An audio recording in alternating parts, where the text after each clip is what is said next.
राम राम सभी बहनों को। कल शाम को हमारे दरवाजे की घंटी बजी, हम लपक के खोलने गए, देखे तो हमारे दीदी जीजा आए थे। हम बहुत खुश हो गए। हमारी सास कमरे में से चिल्लाई, कौन आया है? हमने बताया हमारे दीदी जीजा आए। बोली हमारे तो सर में दर्द हो रहा है, तुम ही चाय पानी करा दो। हमने कहा ठीक है, हम चाय पानी करा देंगे। हम किचन में गए, जैसे ही चाय बना रहे थे तो फिर दोबारा घंटी बजी।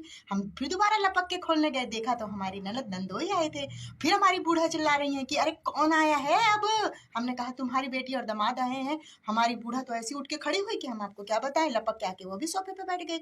हम चाय पानी नाश्ता सबके लिए लाए, सबको कराया धराया। तो हमारी बूढ़ा बोल रही है, अरे वो मिठाइयों ले आओ जो तुम्हारी दीदी लेकर आई हैं। तो हम वो मिठाई 2 प्लेट में लेकर आए, एक जो हमारी दीदी जीजा लाए थे, एक जो उनकी बेटी दामाद लेकर आए थे। हमने रखा, हमारी सास खाई, बोली कितनी अच्छी मिठाई है, देखो। मुंह में डालते ही घुल गई है बर्फी। फिर उन्होंने दूसरी कटोरी में से खाया, बोली एक ऐसी मिठाई एकदम खड़खड़ा हुआ मिठाई लाए हैं तुम्हारे दीदी जीजा। हमारी ननद बोली अम्मा वो मिठाई हम लाए।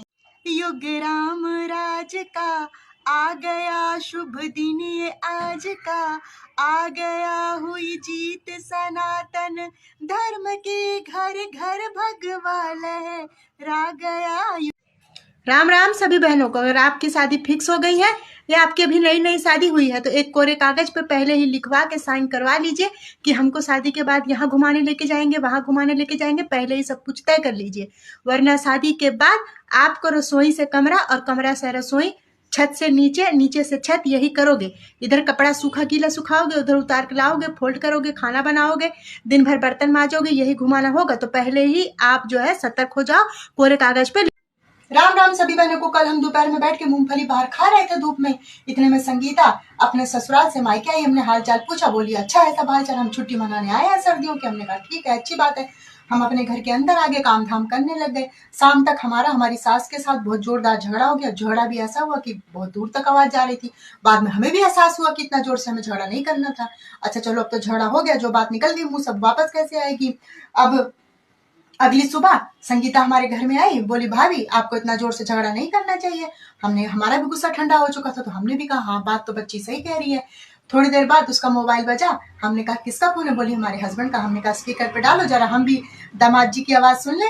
तो उसने स्पीकर पे डाला, उसका उधर साइड से हस्बैंड बोल रहा है, जो तुम झगड़ा करके गई हो हमारी अम्मा से और साथ में हाथापाई करके गई हो, सर फूट गया हमारी अम्मा का, आओ वापस आओ, तो घर तब तुम्हें हम बताते, वहीं रहियो, आइयो मत, मैं भी सन्न हूं।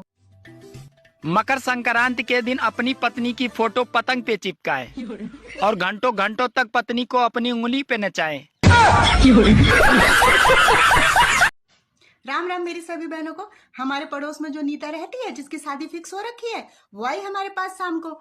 दरवाजा खटखटाया, हमने खोला, बोली भाभी क्या कर रही हो? हमने कहा हम गाजर का हलवा बना रहे हैं, लो आओ खा लो। तो इतने में हमने उसके मुंह की तरफ देखा, इतना डरावना मेकअप उसने कर रखा था। काजल जो लगाया था यहाँ से यहाँ तक, और ऊपर से मस्कारा उसने नीले रंग का लगा रखा था, और चेहरे पे खूब सारा क्रीम पाउडर पोत रखा था। वो ऐसी लग रही थी कि मैं आपको क्या बताऊं, जैसे भयानक सपने वाली वो चुड़ैल आती है ना, इसी तरीके से ऊपर से बालों में भी उसने जाने क्या करवा रखा था। इतनी भयानक लग रही थी, और वो ड्रेस ना उस पर ऊपर खिल रही थी ना मेकअप खिल रहा था। अब वो हमसे पूछ रही, भाभी हम कैसे लग रहे हैं? अब हम क्या बताएं कि तुम कैसे लग रही हो।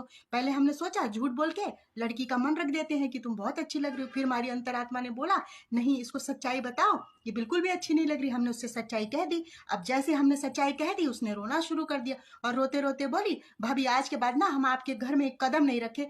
आपने सच भी बोलना था, तो इतना सच थोड़ी ना बोलना था आपने।